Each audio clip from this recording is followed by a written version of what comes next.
Hi, my name is Cherie Slater. And my name is Daniel Brocklebank. We are both currently studying at the University of Central Lancashire on the This Computer video Forensic is course. part of assignment 3 of CO 3514, which is wireless and mobile networks, in which we have been given a brief in order to build a secure wireless network. Part of this brief gave us a network design which consisted of a wired system. Therefore, to actually do this scenario, we decided to start with the wired system and build that first before we added on any of the other components. And this is where we begin. This shows the baseline of the wired network that we set up. First, we used this was all virtualized on two separate physical machines. First, we downloaded a virtual router, which was pfSense, and two servers, which was Ubuntu Server 1204 and then Windows Server 2012. From this, the one thing we did need to do, we just used two of the components first, which was the Ubuntu Server and the pfSense, where we actually assigned, using the infrastructure of the pfSense, the interfaces of the pfSense, a network of 192.168.20.0. We use the addresses and static addresses do not change, of 202 for the Ubuntu and 200 for the gateway, which is what these two will need to be able to use the network, of 192.168.20.200.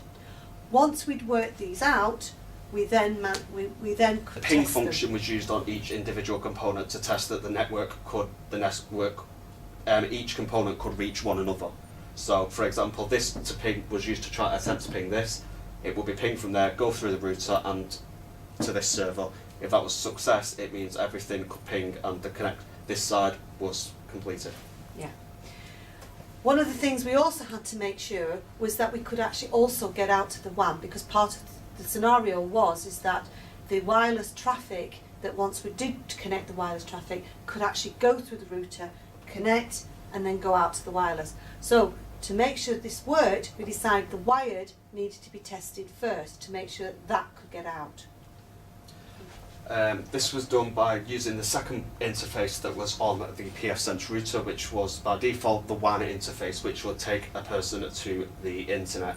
And the IP address was the university's IP address was used for that, which was 172.16.0.1. The router was using NAT, which is Network Address Translation, which basically translates either public IP addresses into private IP addresses, or when traffic's leaving the network, private IP addresses into public IP addresses in order to access the internet.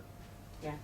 The thing called public and private, public IP addresses are used in private networks. That means any kind of building that has a network positioned uses a private network, whereas if you want to get out into the big wide world, you need to have a public, which is an IS, which is used by an internet service provider. Without an internet service provider, you would not be able to connect to the internet. Once we'd finished that, the pfSense could get out to the big wide world, but we had a problem.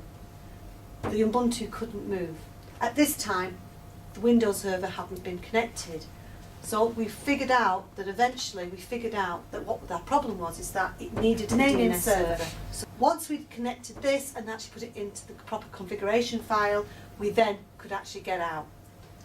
We then had connected this, and we did the same process, static IP address, using the same gateway and making sure that everything could ping. And again, we made sure now that the wired network is done, we can then start looking into the wireless side of it. The first point that we did was we set up the DHCP pools that were needed to actually run both the wired and the wireless. What the pool is just a group of addresses that we're going to use for any node which connects to these two networks. Now the wireless side needed to be set up on the router.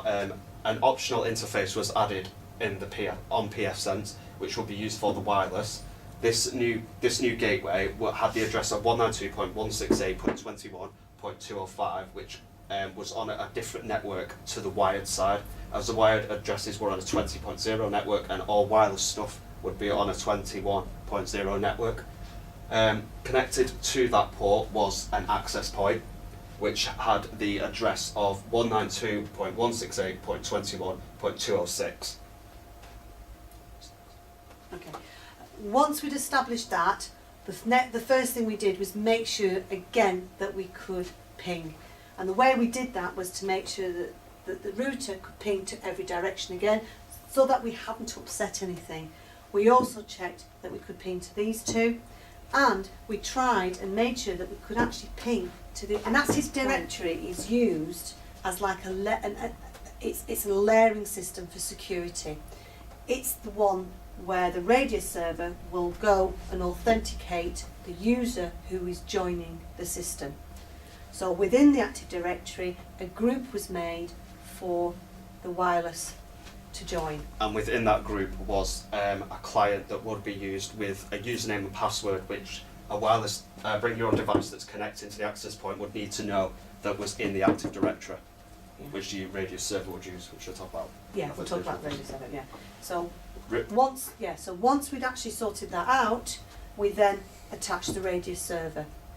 And the radius server needs to be able to talk to the access point and vice versa.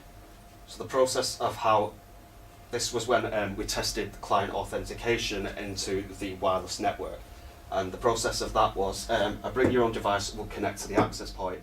The access point would then ask for credentials that would be found in the Active Directory, and once they provided, it would contact the radius server with the username. The radius server will contact the Active Directory, find that username. If the username was found in the Active Directory, it would send the client its public certificate. The client would then accept that certificate and generate a session key to use, in which it would use the public certificate to encrypt the session key, send it back to the radius server. The radius server would use its private certificate to decrypt the session key. Now, with both the session key on the radius server and the client, a TLS encryption tunnel is formed along here between the device and the radius server to carry on with authentication. Following the radius server being authenticated, it sends challenge text to the client, which hashes that text with the password for the user account in the Active Directory, and then sends it back. The radius server will then take the password for that account in the Active Directory, hash the same challenge text it sent to the client, and if the hash values match, that means the client is authenticated onto the network. Yeah. Of course, once we'd worked that out and we were actually getting the certificates and we could talk, we could actually then get to the big wide world. That was great. But the scenario required a few more components going on. One of which was a firewall, and the other was access control lists.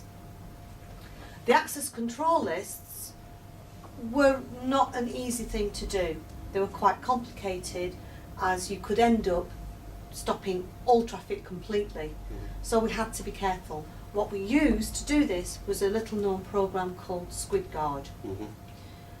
The firewall was set up to prevent those that are joining on from the wireless gaining entry to As the demonstrated in class. Yeah. As demonstrated in class, it was tested to see how much information could be obtained from the whole network using a bring your own device and various utilities such as port scanners to see what information could due to the firewall. Due to the firewall, no information that was on the wired side, on this side, could be accessed at all, and also demonstrated the access control lists were working. Yeah.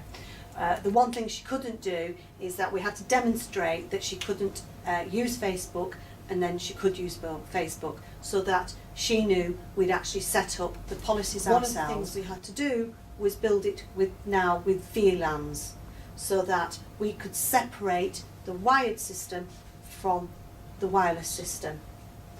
VLANs can do this by using a trunking method, and it's basically called a router on a stick for reasons.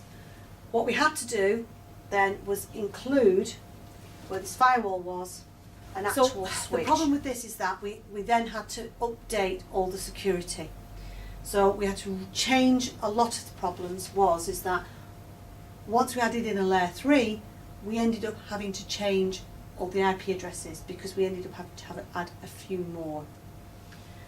Both the interfaces of the layer 3 needed to have an IP address. The gateway could stay the same, and this could stay the same. It was just disconnected the actual router from its port, from its port, and deleted that interface. we deleted the interface and then connected it into the three-layer switch. So now all of the systems were going through the VLANs are special type, I suppose you could call them tunnels, where one system, which is this, which is the wired, is still on one network, and this is still on the same network. And a VLAN will actually split both of the networks. The only way it can be connected is by using a router or a layer 3 switch. Everything we managed succeeded in getting the VLANs to work. One of the last things we needed to do was actually add into this a VPN. But the problem is that because we couldn't get out, because of pfSense, we were then now technically out of time to do VPN. We did have a go. We decided to just use an ordinary PC and see if we could use the university network to actually just go to it. We managed to get it to talk, and it was talking back. So it was coming through the WAN, however after that it just wouldn't connect to the network. It stopped here. So that made us think that there was definitely an issue with pfSense. And that is the end of the video. Of the video. Yep.